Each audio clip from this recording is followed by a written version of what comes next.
Hare Krishna. Anger-inducing religion is the antithesis of true religion. The purpose of religion is to raise us to the spiritual level of consciousness, to help us attain spiritual happiness, spiritual fulfillment, and to bring out the pure spiritual essence within us by connection with the supreme spiritual reality, the supreme absolute truth, God.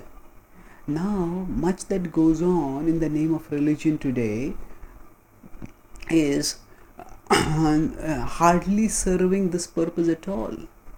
So, the Bhagavad Gita describes that the path towards religion, the path towards the following of religion by which one realizes one's spiritual nature, that path is obstructed by the great inner enemy, that is lust.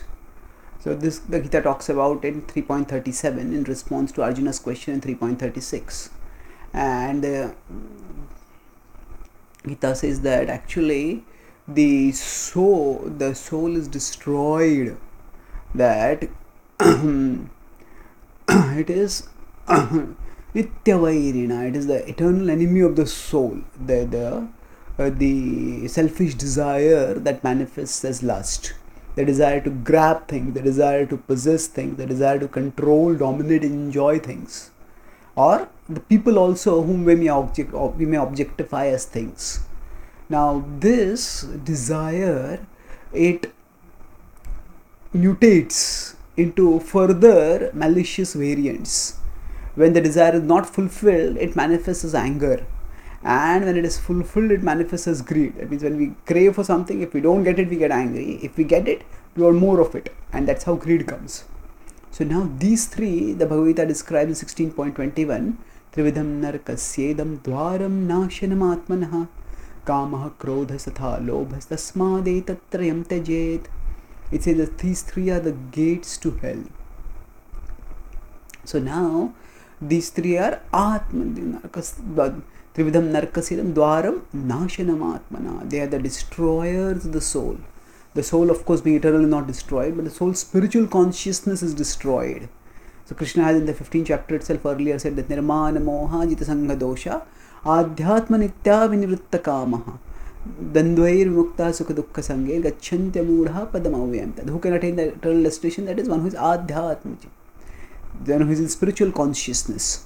So now if the purpose of religion is to raise our consciousness to the spiritual level, and what drags our consciousness away from the spiritual level, deeper and deeper into material darkness, these are the forces of lust, anger and greed.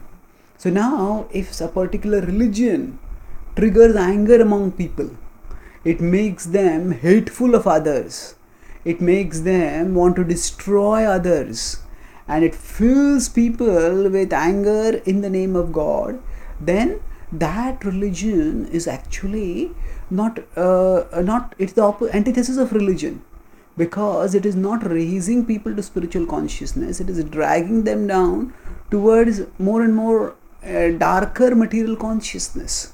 So that anger and the violence that is induced because of such anger, that kind of religion is the antithesis of religion. And we should know that such religion is different entirely, is as different as night is from day. Such religion which drags people down into lower consciousness is the opposite of the religion that raises people towards higher levels of consciousness.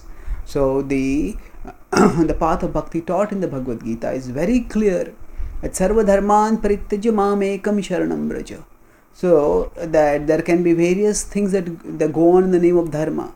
So there can be something which calls itself as religion, but which fills people with hate. And Krishna says over here that one should give it all up so that mam ekam sharanam vraja, so that we can become devoted with pure love to the Supreme Lord. So this path of pure love, of pure devotion, by which we rise to spiritual consciousness and attain spiritual happiness, that is the essence of dharma. That is true religion, and that is what we aspire to follow, and that is what the world needs to understand and follow when it is being increasingly misled and ruptured because of the following of pseudo-religion, which calls itself as religion but which is covered with material and which drags people darker into materialism. Thank you. Hare Krishna.